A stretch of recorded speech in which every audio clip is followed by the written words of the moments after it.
Padrasto é acusado de matar filho da namorada de 9 anos de idade enforcado com um lençol aqui em Goiânia. O suspeito e a mãe da criança estão presos. O repórter Lucílio Macedo tem os detalhes. O corpo da criança foi encontrado nesta mata no domingo. Antônio Jorge Ferreira, de 9 anos, foi morto, segundo a polícia, pelo padrasto Renato Carvalho Lima. E a poucos metros da mata onde o garoto foi encontrado morto, foi onde provavelmente aconteceu o crime. No lado de cima dessa retífica que fica em frente à BR-060, no residencial Antônio Nunes 2. Segundo a polícia, o padrasto teria matado o garoto porque a mãe da criança teria dito para o Renato que não aguentava mais o filho, que era para ele dar um jeito. A mãe do pequeno Antônio é namorada do Renato. Nós vamos entrar lá para tentar entender um pouco mais sobre essa tragédia. Vamos chegar aqui no local onde a criança provavelmente foi morta. A mãe do Antônio, de 9 anos, Giane de Oliveira da Silva, de 27 anos, está presa e o Renato também.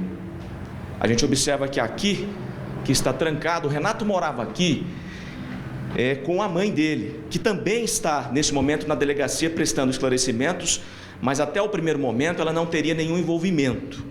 O Renato teria trazido o garoto para cá e aqui ele teria assassinado ele com um lençol. No momento da esganadura, o menino teria quebrado o pescoço. Depois que matou o menino, ele teria retirado o corpo daqui e colocado em uma caixa. E é para lá que nós vamos agora, em um pequeno cômodo aqui da retífica, onde ele colocou essa caixa nas costas com a ajuda de um outro funcionário. Segundo a investigação, o crime aconteceu na sexta-feira e no sábado, o suspeito, já com a vítima em uma caixa, tentava colocar essa caixa no ombro. Exatamente aqui, quando chegou um funcionário. A caixa já estava lacrada e o suspeito pediu ajuda para esse funcionário para colocar essa caixa no ombro. E colocou, saiu por aqui e desovou esse cadáver na mata que nós mostramos no início da reportagem. O funcionário que trabalha aqui conversou com a nossa equipe e não quis gravar entrevista. Ele disse que não sabia, não fazia ideia do que tinha dentro dessa caixa. Não sentiu nenhum cheiro, não viu nada de estranho. Está bastante traumatizado com a situação porque ajudou um assassino a colocar um corpo no próprio ombro e fugir.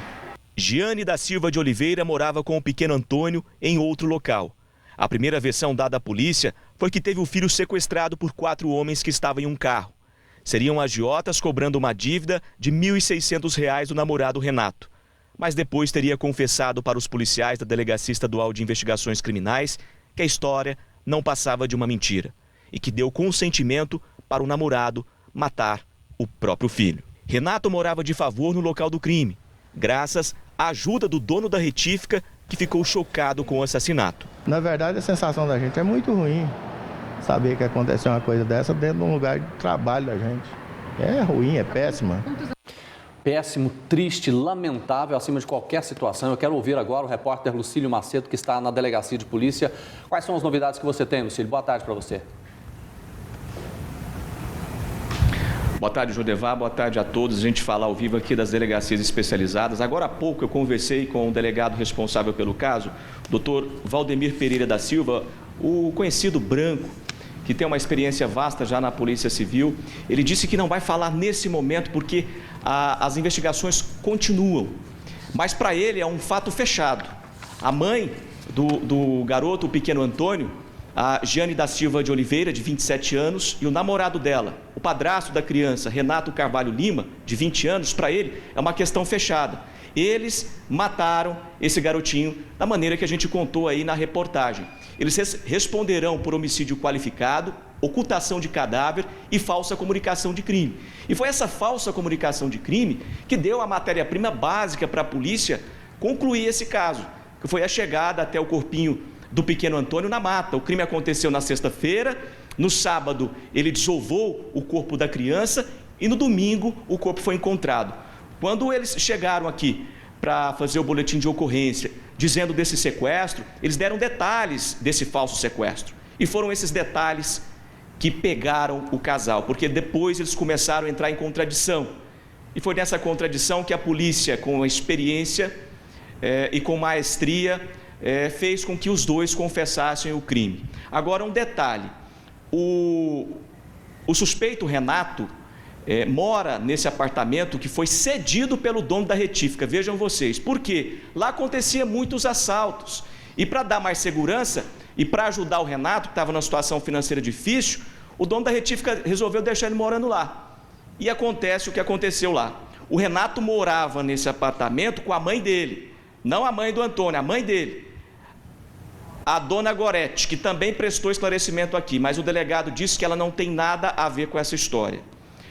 Ou o delegado fala no final da tarde de hoje, ou amanhã de manhã, dando todos os detalhes desse crime.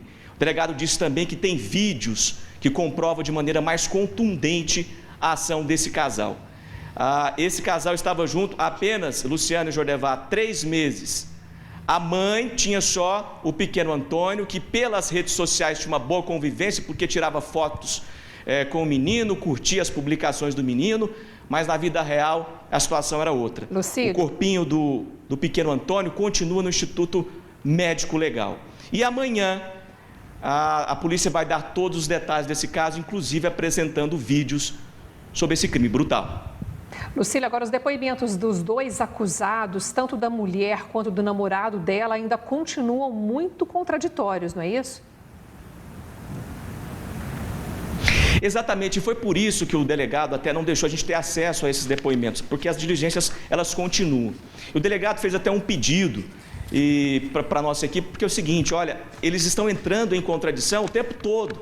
Então, para não atrapalhar a investigação, a gente não vai divulgar o teor desses depoimentos. Amanhã sim, ou hoje, no final da tarde, ele vai passar todos os detalhes. Agora, o fato novo é que, segundo o delegado, a Gorete, que morava lá no local, ela não tem nenhum envolvimento. A Gorete, que é mãe do Renato, o que, segundo a polícia, não tem nenhuma dúvida, ele sim é o assassino brutal do pequeno Antônio, com o consentimento da mãe.